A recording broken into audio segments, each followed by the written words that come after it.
Hello commerce वालों, कैसे हो आप सभी। आई होप आप सभी एकदम फिट एंड फाइन होंगे अपने अपने परिवार के साथ। तो मेरे इस यूट्यूब चैनल पर आप सभी का बहुत बहुत स्वागत है। और आज हम करने वाले हैं part 3 chapter nature and concept of business class 11 business studies का। इसमें हम पार्ट 2 तक इंडस्ट्री कवर कर चुके थे। अब पार्ट 3 में हम कॉमर्स और उसके आगे की सभी चीज़ें पढ़ेंगे। So let's begin. तो कॉमर्स क्या होता है?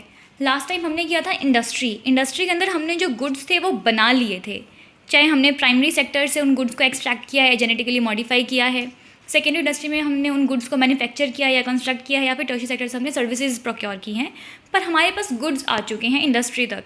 कॉमर्स के अंदर हमारा काम है जो हमारे पास गुड्स आए उन गुड्स को हमें कस्टमर तक पहुँचाना है, या फिर जो हमने गुड्स बनाए वो जिस रॉ मटेरियल से बनाए वो रॉ मटेरियल हमारे पास कैसे आएगा, वो सभी चीज़ें देखता है कॉमर्स। कॉमर्स आगे फर्दर 2 पार्ट्स में डिवाइड है, trade and auxiliary to trade, ये हम आगे पढ़ेंगे। तो फर्स्ट ऑफ ऑल कॉमर्स क्या है? It provides a link between producers and consumers.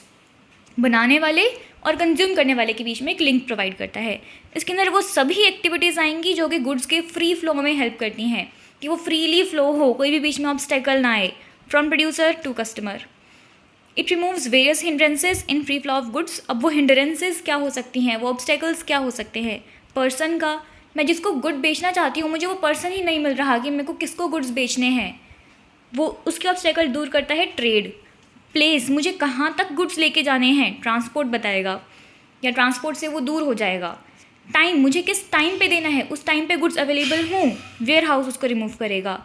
मैं कोई रिस्क नहीं लेना चाहती, जैसे हमने कहा था ना कि गुड्स इन ट्रांजिट में होते हैं तो उनके ऊपर थेफ्ट या फायर का रिस्क होता है, और ऐसे बहुत सारे रिस्क होते हैं, फैशन चेंज होने का, टेस्ट चेंज होने का, ये सब भी रिस्क इंश्योरेंस कवर करता है। फिर कैपिटल, मेरे पास पैसा ही नहीं है इतना बिजनेस खोलने का, वो पैसा कहाँ से मिलेगा? फाइनेंसिंग इंस्टीट्यूशन से मिलेगा। और इन्फॉर्मेशन, मैं अपने कस्टमर को बताऊँगी कैसे कि ये गुड्स आ गए हैं, वो एडवर्टीजमेंट बताएगा। इसमें आपकी बुक में एक छोटा सा टॉपिक और था, मेक इन इंडिया का। मेक इन इंडिया क्या है? गवर्नमेंट ने इनिशिएटिव लॉन्च किया है 25 सितंबर 2014 के अंदर। इसमें वो एनकरेज करता है इंडिया के अंदर जितनी भी मल्टीनेशनल कंपनीज़ हैं कि आप जो गुड्स बना रहे हैं वो इंडिया के अंदर ही बनाएंगे, इंडिया के ही रॉ मटेरियल से बनाएंगे, आप बाहर से नहीं लेके आएंगे कोई भी चीज़। इसके ऊपर उनको बहुत सारी सब्सिडीज़ वगैरह भी मिलती हैं, और मेक इन इंडिया के अंदर उनको बहुत सारी मतलब कि छूट मिलती है। इससे क्या होगा? हमारा जो अपना इकोनॉमिकल सेक्टर है वो बहुत ज़्यादा एनहांस करेगा। अब क्योंकि हमारे देश की जो कंपनीज़ है वो हमारे देश में मैन्युफैक्चर कर रही हैं, उनको लेबर भी यहीं से चाहिए, तो यहाँ पे जॉब्स भी क्रिएट होंगी, यहाँ की स्किल एनहांस होंगी, नई टेक्नोलॉजी यहाँ पे आएगी। ठीक है, यहाँ के जो अपने डोमेस्टिक प्रोड्यूसर्स हैं उनकी पावर स्ट्रेंथन होगी एज़ कम्पेयर टू बाहर वाले। तो इसका मेजर ऑब्जेक्टिव क्या है? कि जॉब क्रिएट करना और स्किल एनहांस करना कुछ 25 सेक्टर्स के अंदर। वो 25 सेक्टर्स आपकी बुक में गिवन है, ऑटोमोबाइल, बायोटेक्नोलॉजी, डिफेंस, मैन्युफैक्चरिंग करके। आप उन सबको पढ़ सकते हैं, पर उनको रटने की ज़रूरत नहीं है, ये एग्ज़ाम में नहीं पूछा जाता। इसका लोगो एज इट इज़ भी कई बार एग्जाम में पूछ लेता है। मेक इन इंडिया का जो साइड में एक ये लाइन बना हुआ है, कई बार केस स्टडी में सेम टू सेम आ जाता है, तो आपको पूरा केस स्टडी पढ़ने की भी ज़रूरत नहीं पड़ेगी। यू कैन सिंपली टेल कि मेक इन इंडिया की बात हो रही है। तो अब हम स्टार्ट करते हैं वही कॉमर्स। कॉमर्स का पहला पार्ट था ट्रेड। ट्रेड मतलब हमने सेल किया है, ट्रांसफ़र किया है या एक्सचेंज किया है गुड्स को। मैंने गुड के बदले में गुड ले लिया है, पैसे के बदले में गुड्स लिए हैं, या गुड्स के बदले में पैसे लिए हैं, इट इज़ ट्रेड। ये गुड्स को अवेलेबल कराता है कंज्यूमर को डिफरेंट मार्केट्स में, कि जो भी कंज्यूमर वो डिफरेंट मार्केट में है। मेरा जो कस्टमर है वो हाई इनकम ग्रुप का हो गया, लो इनकम ग्रुप का होगा, मैं किस एज ग्रुप को टारगेट कर रही हूँ, मुझे किसके साथ एक्सचेंज करना है गुड्स, ये होता है ट्रेड के अंदर, कि मेरे को किसको देने हैं गुड्स, कितनी अमाउंट में देने हैं, कहाँ पे देने हैं, ये सब ट्रेड बताता है। तो ट्रेड 2 टाइप के होंगे, इंटरनल और एक्सटर्नल। इंटरनल ट्रेड जो मैं अपनी विद इन कंट्री कर रही हूँ, एक्सटर्नल ट्रेड जो मैं बाहर की कंट्री से इंपोर्ट एक्सपोर्ट कर रही हूँ। इंटरनल ट्रेड अपनी कंट्री के अंदर या तो मैं रिटेल करूँगी या होलसेल करूँगी। होलसेल के अंदर मैंने किसी मैन्युफैक्चरर से डायरेक्टली बल्क में गुड्स खरीद लिए, बहुत बड़े बड़े पैकेजेस लिए। अब कोई रिटेलर मेरे पास ही आके छोटे छोटे पैकेजेस लेके जाएगा और वो कस्टमर को दे देगा। ठीक है, तो होलसेल जो होगा वो बल्क बाइंग होगी, और रिटेल जो है कॉम्प्रिहेंसिवली स्मॉलर होती है होलसेल से। एक्सटर्नल मैंने इंपोर्ट या एक्सपोर्ट किया चीज़ों को। इंपोर्ट मतलब इन मतलब आ रहा है, मेरे पास दूसरी कंट्री से माल आ रहा है, मैंने इंपोर्ट किया। एक्सपोर्ट, मेरा माल दूसरी कंट्री में जा रहा है, एक्सपोर्ट कर दिया। ठीक है, ट्रेड 2 टाइप का, इंटरनल एक्सटर्नल, उसके आगे फर्दर 2 टाइप्स। नेक्स्ट आते हैं auxiliaries to trade. Auxiliaries to trade में वो सारी की सारी एक्टिविटीज़ आती हैं जो कि उस ट्रेड को असिस्ट करती हैं, गुड्स के फ्री फ्लो में हेल्प करती हैं। इनको सर्विसेज भी कह देते हैं। It's support not only trade but also industry. सिर्फ ट्रेड ही नहीं कि सिर्फ गुड्स का एक्सचेंज हो रहा है, बट इंडस्ट्रीज़ भी। अब वो इंडस्ट्रीज़ जो गुड मैन्युफैक्चर कर रही थी उसका रॉ मटेरियल कहाँ से आएगा, ये ऑक्सिलरीज टू ट्रेड देखती हैं। उनका जो प्राइमरी सेक्टर का फिनिश्ड गुड है वो सेकेंडरी इंडस्ट्री का बेस प्रोडक्ट होता है, आपको पता है। ये सभी जो गुड्स हैं आपस में कैसे ट्रांसफ़र होंगे, ऑक्सिलरी ट्रेड इसमें हेल्प करता है। तो ये सिर्फ ट्रेड में नहीं बल्कि इंडस्ट्री में भी हेल्प करता है। It help in removing hindrances which arise in connection with production and distribution of goods. ये हम एक एक पढ़ेंगे कौन से हिंड्रेंसेस कौन सी चीज़ दूर करती है। इसमें कि पहला आता है transport and communication. Transport help करता है कि जो भी गुड्स का प्रोडक्शन है, बल्कि production of goods generally take place in particular location but are required for consumption in different parts of the country. जो हमारे गुड्स हैं वो एक्चुअली एक जगह पे बनते हैं, बहुत सारे। ये तो है नहीं कि टी है वो मेरे घर के आगे अलग से बनेगी, दूसरे घर के आगे अलग से बनेगी, नो। वो किसी एक पर्टिकुलर गार्डन में एक साथ बहुत सारी उगाई जाती है और अब वहाँ से डिफरेंट जगह पे पहुँचानी है। वो डिफरेंट जगह पे कैसे पहुँचेगी, ट्रांसपोर्टेशन से। ये हेल्प करता है प्रोडक्शन के लिए, जो रॉ मटेरियल चाहिए वो कैसे पहुँचेगा, और दूसरा फिनिश्ड गुड है तो वो कंजम्पशन के लिए कैसे पहुँचेगा। कम्युनिकेशन क्या है, ये इन्फॉर्मेशन एक्सचेंज करने में हेल्प करता है। इन्फॉर्मेशन किस किस को चाहिए, कौन कौन एक्सचेंज करता है इन्फॉर्मेशन, प्रोड्यूसर्स, ट्रेडर्स या कंज्यूमर। जो बना रहा है, जो भेज रहा है और जो कंज्यूम कर रहा है, इन तीनों को इन्फॉर्मेशन एक्सचेंज करनी है। प्रोड्यूसर बताएगा कि मेरे पास ये चीज़ें आ चुकी हैं, ट्रेडर कहेगा कि हाँ मेरे पास भी रिसीव हो चुकी हैं, अब आप मेरे से लेके जा सकते हैं। और कस्टमर क्या बताएगा, अपना फीडबैक देता है वो कि मेरे को आखिरकार प्रोडक्ट कैसा लगा, या आप इसमें ये चेंजेस कर लें, मुझे और अच्छा लगेगा ये प्रोडक्ट। ये सभी इन्फॉर्मेशन एक्सचेंज करते हैं कम्युनिकेशन से। कौन कौन से मीन्स ऑफ कम्युनिकेशन यूज़ होते हैं, it can be postal, telephone, email, बहुत सारे हो सकते हैं। So that was all. Transport और communication free flow of goods में हेल्प करते हैं और इन्फॉर्मेशन एक्सचेंज करने में भी। नेक्स्ट आता है banking and finance. Banking and finance इस ब्रो, इतना पैसा कहाँ से आया, किसी को बिजनेस खोलना है उसका दोस्त फटाफट ला के दे रहा है पैसे, ले भाई बिजनेस खोलते हैं। पैसा कहाँ से आया, ये देते हैं फाइनेंशियल इंस्टीट्यूशंस, बैंक्स देते हैं पैसा, कमर्शियल बैंक्स होते हैं बहुत सारे, वो पैसा देते हैं। Banking and finance makes fund available for acquiring assets and purchasing raw material and meeting other requirements. आपको रॉ मटेरियल खरीदना है, आपकी अदर रिक्वायरमेंट्स है, कैपिटल परचेज करना है, एसेट्स मशीनरी खरीदनी है, आपको फर्नीचर खरीदना है, इन सब के लिए पैसा कहाँ से आएगा, बैंक प्रोवाइड करेगा। Commercial banks provide money by way of overdraft, cash credit, loans, advances etcetera. Overdraft और कैश क्रेडिट क्या होता है, आपने बैंक से कुछ एक्सेस मनी निकलवा लिया, जितना आपके अकाउंट में पैसा था उससे भी ज़्यादा आपने निकलवा लिया, इट इज़ ओवरड्राफ्ट या कैश क्रेडिट। आप इनमें डिफरेंस पढ़ेंगे दूसरे आने वाले चैप्टर्स में। या आप लोन ले लेते हैं, एडवांसेस ले लेते हैं बैंक से, इस तरीके से आपके पास पैसा आ जाता है, लेकिन आपको ये पैसा कुछ टाइम बाद चुकाना होता है। इसके अलावा बैंक कैसे हेल्प करते हैं, चेक्स या डिस्काउंट करते हैं वो बिल्स को आपके बिहाफ पे। हमने history of trade and commerce में हुंडी पढ़ी थी। हुंडी का काम क्या था कि किसी एक पर्सन ने क्रेडिट पे किसी को सामान दिया और बदले में उसे हुंडी ले ली। अब वो हुंडी जो है ना, जब तक दूसरा बंदा पैसे नहीं देगा वो उसको कैश नहीं करा सकता, लेकिन बैंक कहता है कि आपके पास यदि हुंडी है आप मेरे पास आओ, हुंडी रख दो और जितने पैसे आपको उससे बदले मिलने हैं मैं आपको उतने पैसे दे दूँगा, थोड़े से कम अमाउंट में। मतलब अगर 100 रुपये की हुंडी है वो आपको 80 रुपीज़ दे देगा, बदले में 20 रुपीज़ बैंक का अपना प्रॉफिट हो जाएगा। इट इज़ बिल्कुल डिस्काउंट करने में हेल्प करता है कि आपको वेट नहीं करना कि दूसरा बंदा आके कब मुझे पैसे दे के जाएगा। आप सिंपली बैंक के पास जाओ, अपना बिल जो भी है उसको कैश करा लो, या चेक्स आपके बिहाफ पे कलेक्ट करता है बैंक। दूसरा क्या होता है, फॉरेन ट्रेड में यदि आप डील कर रहे हैं, अब आपका जो कस्टमर है वो किसी दूसरी कंट्री में रहता है, कहाँ तक भागोगे उसके पीछे कि वो आपको पैसे देगा या नहीं देगा।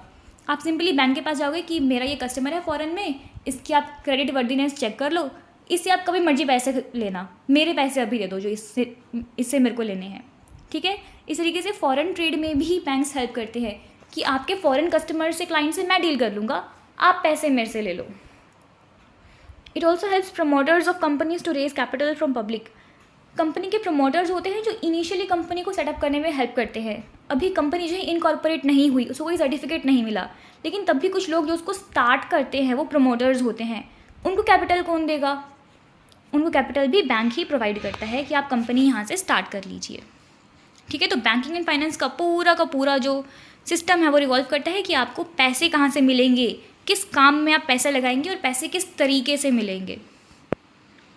नेक्स्ट आता है इंश्योरेंस। जो भी गुड्स आपके पास स्टॉक में हैं या इन ट्रांजिट हैं, मूव कर रहे हैं, उनको खतरा है कि वो किसी भी तरीके से ख़राब हो सकते हैं या गुम हो सकते हैं, या एम्प्लॉयज़ जो है आपके बिज़नेस में काम कर रहे हैं उनको भी एक्सीडेंट का रिस्क रहता है। अगर कोई हैज़ार्डियस किसी जगह पे काम कर रहा है, जैसे कोल की फैक्ट्री में काम कर रहा है, आयरन की फैक्ट्री में कोई काम कर रहा है, तो वहाँ पे बहुत हाई टेम्परेचर्स की वजह से या जो भी ऊपर का केव वगैरह में वो जाते हैं, उन सब के फटने का या गिरने का डर रहता है। तो इन सब के अगेंस्ट एम्प्लॉयज़ को भी इंश्योरेंस प्रोवाइड कराना है। इन सभी रिस्क को कवर करता है इंश्योरेंस। इंश्योरेंस कहता है कि कभी भी ऐसा रिस्क हुआ आप मेरे से पैसे ले सकते हो, मुफ्त में थोड़ी देगा अब इंश्योरेंस कंपनी की, कभी भी लॉस हुआ तो मेरे से पैसे लेना। वो एक fixed amount of premium charge करता है कि पर मंथ मुझे इतना पे करो, जब भी रिस्क आएगा इतना मैं आपको कवर करके दे दूँगा। ठीक, तो जितना भी अमाउंट ऑफ लॉस या इंजरी है वो रिकवर की जा सकती है इंश्योरेंस कंपनी से। नेक्स्ट आता है वेयर हाउसिंग। वेयर हाउसिंग में क्या है कि जो भी आपने गुड्स बनाए, सपोज़ अभी सीज़न है वीट का, अभी वीट बहुत सारी कटेगी, अब वो वीट एकदम से थोड़ी कंज्यूम हो जाएगी कि सभी लोगों ने एक साथ ही सारी की सारी वीट ख़त्म कर दी। उसको कुछ टाइम बाद डिमांड किया जाएगा ना, तो उस वीट को हम स्टोर करके रख लेंगे। कहाँ पे स्टोर करेंगे? बड़े बड़े वेयर हाउसेज़ में, बड़े बड़े सिलोज में उनको रख देते हैं हम। तो usually goods are not consume as and when they are produce, they are held in stock to make them available as and when required. तो इसमें काम करता है वेयर हाउसिंग, स्टोरेज की प्रॉब्लम को रिमूव कर देता है। ये बोलता है ना, वो माल किधर है, माल किधर है, वो वेयर हाउस में पड़ा है। Prices are maintain at a reasonable rate through continuous supply of good. Very important कि अगर आप सपोज़ अभी अगर वीट आ रही है ना, अभी उसके प्राइजेस बहुत लो चले जाते हैं कुछ कुछ जगह पे, तो गवर्नमेंट प्राइस का एक बेस प्राइस सेटअप कर देती है, MSP आपने सुना होगा, मिनिमम सपोर्ट प्राइस, कि इससे नीचे नहीं प्राइस गिरेंगे। क्योंकि अगर किसी चीज़ की बहुत ज़्यादा सेल बढ़ रही है, मतलब कि सेल बहुत ज़्यादा है, सप्लाई बहुत ज़्यादा है, तो उसके प्राइसेस डाउन हो जाएंगे, तो गवर्नमेंट एक MSP सेटअप कर देती है। उसी तरीके से अब आने वाले टाइम में जब वीट नहीं होगी, ये कह लो कि जब वीट की हार्वेस्टिंग नहीं होगी, तो उसके प्राइसेस अब भी हो सकते हैं कि अब तो सप्लाई नहीं है वीट की। तो उस तरीके से अगर वेयर हाउसिंग रहेगी, आपको पूरा साल जब वीट मिल रही है तो उसके प्राइस भी मेंटेन रहेंगे, कहीं कम ज़्यादा प्राइसेस नहीं होंगे, क्योंकि पूरे साल उसकी जो सप्लाई आप मेंटेन करके रख रहे हैं। थोड़ा थोड़ा टाइम आएगा, अपनी वीट फिर अपने वेयर हाउस में से रिलीज़ कर दी। नेक्स्ट आता है एडवर्टीज़मेंट, कि आपने गुड तो बना लिया, अब दूसरों को बताओ कैसे कि मेरा गुड आ गया है। एडवर्टीज़मेंट से बताएंगे, उसकी ऐड कर देंगे, टीवी पे दिखा रहे हैं, न्यूज़पेपर में आपने छपवा दिया कि मेरा ये गुड है, इतने प्राइस में है, इसकी ये क्वालिटीज़ हैं। ठीक है, it is practically impossible for producers to reach each and every customer. अब आपने गुड बनाया, आप हर एक इंसान के पास थोड़ी जाके होगी, देखो मैंने गुड बनाया, मैंने गुड बनाया। आप क्या करोगे? सिंपली एक टीवी में ऐड डाल दी, न्यूज़पेपर में ऐड डाल दी, या किसी रेडियो में आपने पॉडकास्ट वगैरह कर दिया। इस तरीके से आप कस्टमर को बताएंगे कि आपका गुड आ चुका है and they can buy it from their local stores. इसका काम सिर्फ बताना नहीं होता, बल्कि परसुएड करना होता है पोटेंशियल बायर्स को कि इसके ये क्वालिटीज़ हैं, आपको यदि ये क्वालिटीज़ चाहिए तो आप इसको बाय करें। अच्छे अच्छे सुपरस्टार से इसकी ऐड करा दें, ताकि जो लोग हैं वो ल्योर हो जाएं कि हाँ हमको तो इसी की चीज़ खरीदनी है। एडवर्टाइजमेंट सिर्फ बताना नहीं होता, बल्कि परसुएड करना भी होता है। तो अब ऑब्जेक्टिव्स क्या रहेंगे हमारी इन सभी बिजनेस एक्टिविटीज़ के? अब जो मैंने काम किया, मैंने ट्रेड किया, ऑक्सिलरीज टू ट्रेड इतने सारे सेटअप किए, मैंने मैन्युफैक्चर किया, गुड्स को प्रोक्योर किया। अब इन सब के पीछे बिजनेस का मोटिव क्या है? तो ऑब्जेक्टिव्स क्या होते हैं? It refers to all that the business wants to get in return for what they do. Business जो कुछ कर रहा है उसके बदले में वो क्या मांगता है, वो उसका ऑब्जेक्टिव है। जनरली ये माना जाता है कि बिजनेस का जो ऑब्जेक्टिव है मेजर, वो सिर्फ और सिर्फ प्रॉफिट कमाना है। नो, बिजनेस का ऑब्जेक्टिव सिर्फ प्रॉफिट नहीं होता, क्योंकि बिजनेस एक सोसाइटी में सेटअप हो रहा है, उसको सोसाइटी की कुछ रिस्पॉन्सिबिलिटीज़ भी लेनी पड़ती हैं, उन सबको फुलफिल करना पड़ता है। कॉर्पोरेट सोशल रिस्पॉन्सिबिलिटी आपके पास आ जाएगा कि हर एक कंपनी को ना एक CSR, corporate social responsibility fulfil करनी होती है। अपने प्रॉफिट का कुछ % उनको सोशल वेलफेयर में लगाना पड़ता है। ये भी बिजनेस का एक ऑब्जेक्टिव है। Profit is found to be the leading objective but not the only one. Very important, ये line examiner as it is डालता है और कहता है प्लीज़ एलाबोरेट। तो आप इसमें लिखें कि बिजनेस जो है सोसाइटी का एक पार्ट है और सोसाइटी की सभी रिस्पॉन्सिबिलिटीज़ को ध्यान में रख के अपने गुड्स मैन्युफैक्चर करने हैं। पहली चीज़, प्रॉफिट क्या होता है? जितना भी आपने कॉस्ट के ऊपर रिवेन्यू अर्न किया, आपकी 50 की कॉस्ट थी, आपने 100 में कोई चीज़ बेची, बचा हुआ 50 आपका प्रॉफिट रहा। Okay, it is a source of income for the business. Business की जो भी इनकम है, बिजनेस आगे कैसे स्टैंड करेगा? It is through its profit. अगर प्रॉफिट नहीं हो रहा है, अल्टीमेटली वो बिजनेस ठप हो जाएगा, बंद हो जाएगा। जो भी आपको एक्सपेंशन रिक्वायरमेंट्स फुलफिल करनी है बिजनेस की, आपको अपना बिजनेस बढ़ाना है, पहले आप 2 आइटम्स में डील कर रहे थे, अब आप 3 आइटम्स में डील करना चाहते हैं। उसके लिए पैसा कहाँ से आएगा? प्रॉफिट से आएगा। आपका बिजनेस कितना अच्छा काम कर रहा है ये पता चलता है आपके प्रॉफिट से। अगर प्रॉफिट्स इंक्रीज हो रहे हैं मतलब बिजनेस आपका बहुत अच्छा काम कर रहा है। It is taken as society's approval for utility of business. यदि आपका बिजनेस प्रॉफिट अर्न कर रहा है मतलब सोसाइटी ने आपके जो भी बिजनेस है उसको एक्सेप्ट कर लिया है। जैसे कि अगर मैं ये वीडियो डाल रही हूँ तो यदि इस पर बहुत सारे व्यूज़ आते हैं तो मैं समझ जाऊँगी कि मेरी वीडियोज़ को आपने एक्सेप्ट कर लिया है। It is taken as society's approval for utility of business. It builds a reputation of business enterprise. अगर किसी बिजनेस ने बहुत सारा प्रॉफिट कमाया तो इसी से क्या होगा, उसकी रेपुटेशन भी पता चलेगी। फॉर एग्जांपल मेरे लिए प्रॉफिट क्या है, इस पर जितने सारे व्यूज़ आएंगे, जितने ज़्यादा लाइक्स आएंगे, वो सब इसका प्रॉफिट है। तो जितने ज़्यादा इस पर व्यूज़ या लाइक्स होंगे उतनी ही रेपुटेशन पता चलती है कि मैं कितना अच्छा परफॉर्म कर रही हूँ। ठीक, ये सारी करेक्टरिस्टिक्स प्रॉफिट की एग्जाम में आ जाती हैं as it is for 5 marks.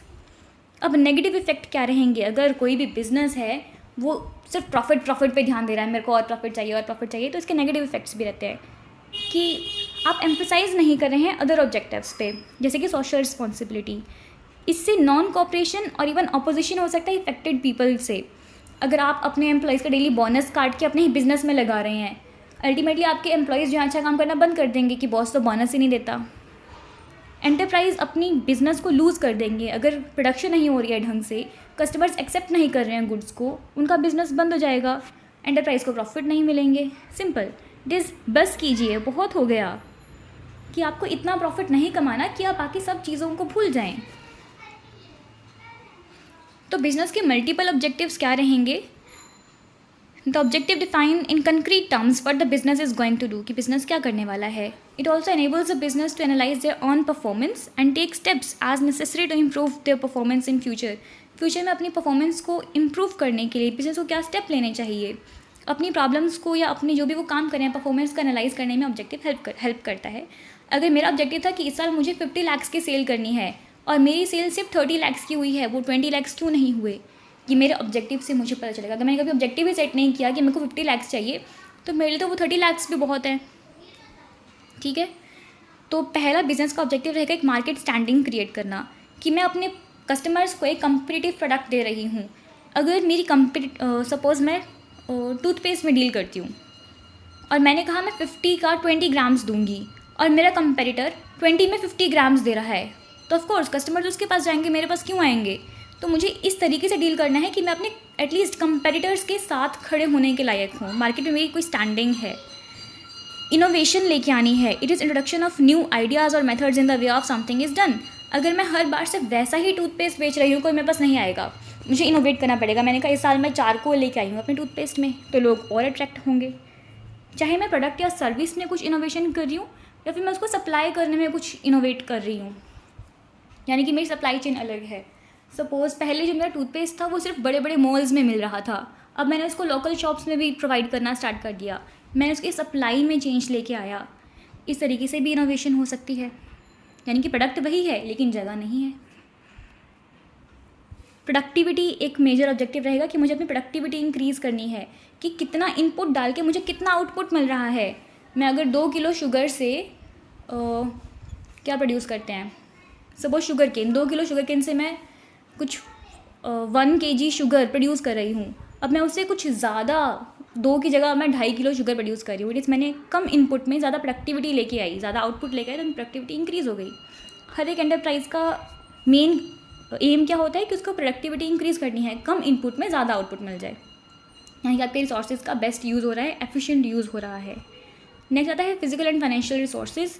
एक बिज़नेस को खड़ा करने के लिए बहुत सारे रिसोर्सेज लगते हैं, जैसे कि प्लांट, मशीन, ऑफिस, बहुत कुछ। इन सबको खड़ा कैसे करेंगे? पैसा चाहिए। तो आपका मेन एम क्या रहेगा कि बिज़नेस के रिक्वायरमेंट के अकॉर्डिंग ये सभी रिसोर्सेज लेके आना जो आपको चाहिए और उनको एफिशिएंटली यूज़ करना, वेस्ट नहीं करना। नेक्स्ट आता है अर्निंग प्रॉफिट्स।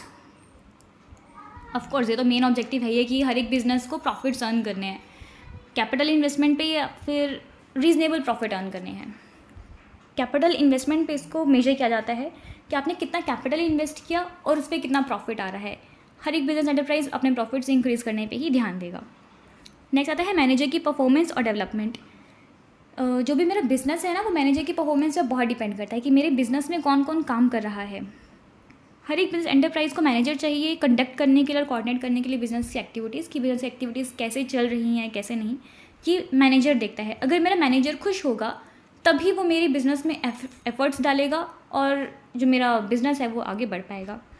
तो बहुत सारे प्रोग्राम्स हम लॉन्च करते हैं मैनेजर्स को मोटिवेट करने के लिए। आपने देखा हो साल में एक बार उनका एक एनुअल फंक्शन सा होता है जिसमें हर एक जो अच्छा एम्प्लॉय था उसको अवार्ड दिया जाता है।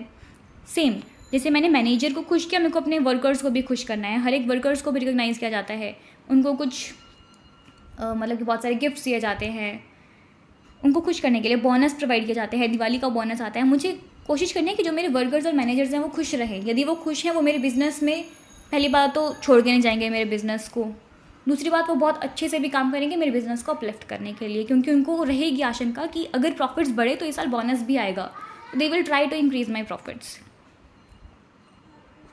नेक्स्ट आता है सोशल रिस्पॉन्सिबिलिटी। सेम कि मेरा बिज़नेस एक सोसाइटी में एग्जिस्ट करता है, मुझे सोसाइटी की सभी जो सिचुएशंस हैं, उन जो सोशल प्रॉब्लम्स हैं उन सबको रिजॉल्व करना है।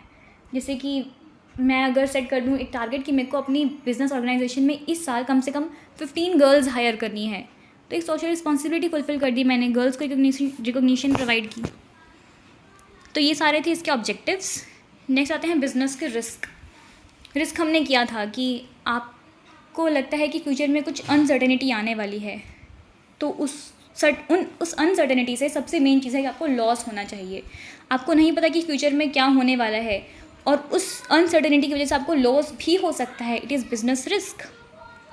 बिजनेस रिस्क या तो आपकी सेल्स कम कर देगा या फिर आपकी कॉस्ट इंक्रीज़ कर देगा। आपको रॉ मटेरियल नहीं मिल रहा है, आपकी कॉस्ट इंक्रीज़ हो गई। जिसके पास वो रॉ मटेरियल है, फॉर एग्जांपल जैसे अभी हो रहा है ना, किसी के पास क्रूड ऑयल नहीं है, पेट्रोलियम नहीं है, तो जिस बच्चे कुचे के पास है ना वो आपको बहुत महंगे दामों में देगा।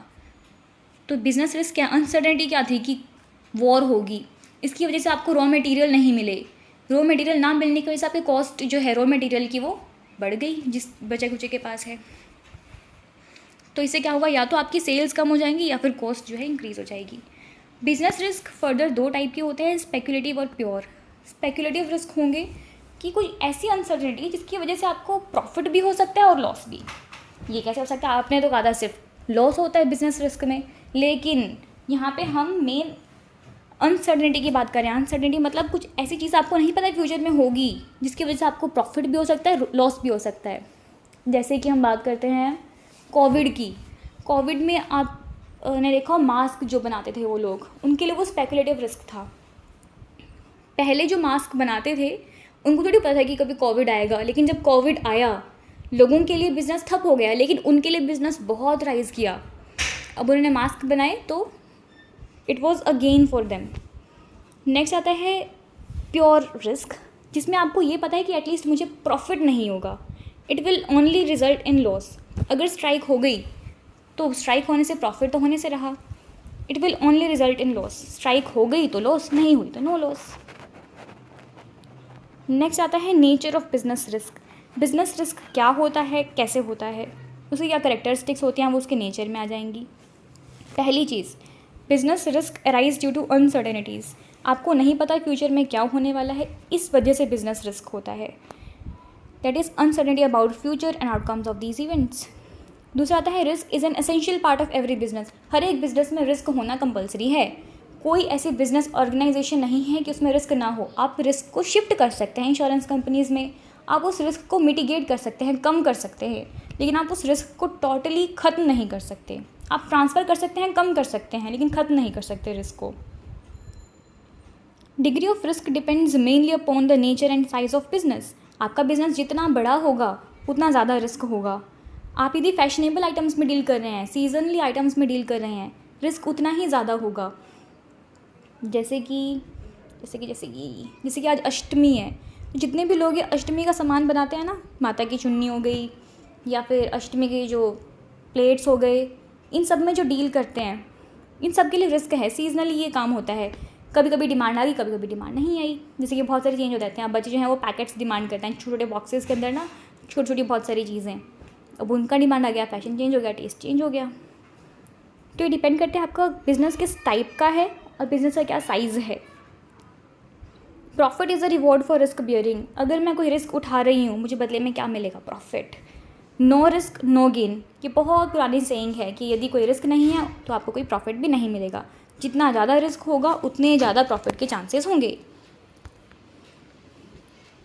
नेक्स्ट होते हैं कॉजेज़ ऑफ रिस्क। आपका रिस्क आता ही क्यों? सॉरी, कॉजेज़ ऑफ अनसर्टेनिटी होना चाहिए वैसे यहाँ पे, कि आपकी अनसर्टेनिटीज़ कैसे अराइज होती हैं, बिजनेस रिस्क कैसे आता है। नंबर 1, नेचुरल कॉजेज़ हो सकते हैं। नेचर इज़ वेरी अनप्रडिक्टेबल, कभी भी कुछ भी हो सकता है। तो नेचुरल कैलामिटी आ गई, फ्लड आ गया, अर्थक्वेक आ गया, थंडर स्टॉर्म था, कुछ भी था जिसकी वजह से आपका जो सामान था वो नहीं बन पाया, ख़राब हो गया पड़े पड़े, या फिर बह गया फ्लड के पानी में, वो सब क्या है? आपका सामान ख़राब हो गया, इट इज़ रिस्क, आपके लिए लॉस हो गया। दूसरा आता है ह्यूमन्स कुछ ऐसे काम कर देते हैं अनएक्सपेक्टेड जो कि नहीं करने चाहिए, जिससे कि रिस्क हो गया। जैसे कि केयरलेसनेस की, किसी बंदे ने आग लग गई उस जगह पे, एम्प्लॉइज़ की नेग्लिजेंस की वजह से, पावर फेलियर था तो काम ही नहीं हुआ उस वक्त में। तो कुछ ह्यूमन एक्टिविटीज़ की वजह से, ह्यूमन के नेग्लिजेंस की वजह से जब कोई लॉस होता है वो ह्यूमन रिस्क होगा। इकोनॉमिक कॉजेज़, इकॉनमी में चेंजेस आ रहे हैं, डिमांड में शिफ्ट आ रहा है कि मेरे प्रोडक्ट की अब डिमांड है या नहीं है मुझे नहीं पता, कंपटीशन आगे बढ़ सकता है बहुत ज़्यादा, तो इकोनॉमिक रिस्क होगा। प्राइस चेंज हो सकते हैं, एक्सचेंज रेट्स चेंज हो सकते हैं, इंटरेस्ट रेट चेंज हो रहा है, टेक्नोलॉजी कैसे आप बिज़नेस में कोई भी चीज़ प्रोड्यूस कर रहे हैं वो सब कुछ चेंज हो रहा है, इकोनॉमी चेंज हो रही है, तो रिस्क आएगा। या फिर अदर होंगे, पॉलिटिकल डिस्टर्बेंसेस है, कभी किसी गवर्नमेंट थी कभी किसी गवर्नमेंट आ गई। अब जैसे कि इम्पोर्ट्स पे से ड्यूटीज़ हटा दी गई थी अभी 1991 में, जब हमने लोन लिया था IMF से। तो अगर इम्पोर्ट पे ड्यूटी लगी रहती तो मेरे गुड्स बहुत इजीली बिक सकते थे, बाहर के गुड उनके अंडर ही नहीं हो सकते थे इंडिया में। लेकिन जब इम्पोर्ट ड्यूटी हटा दी, अब गुड्स जो है ईजिली एंटर हो रहे हैं बाहर के, मेरे गुड्स कौन पसंद करेगा? इस तरीके से गवर्नमेंट जो है बहुत सारी चेंजेस ले आती है, गवर्नमेंट की जो न्यू पॉलिसीज़ होती हैं इसकी वजह से रिस्क आता है। तो दैट वाज ऑल, ख़त्म हो गया चैप्टर। बहुत बहुत बधाई हो। तो यदि आपको ये वीडियो पसंद आई है, आपको सब कुछ समझ आया है, तो please do like share and subscribe. यदि आपके कोई सजेशंस हैं तो they are all welcome in the comment box. Thank you very much.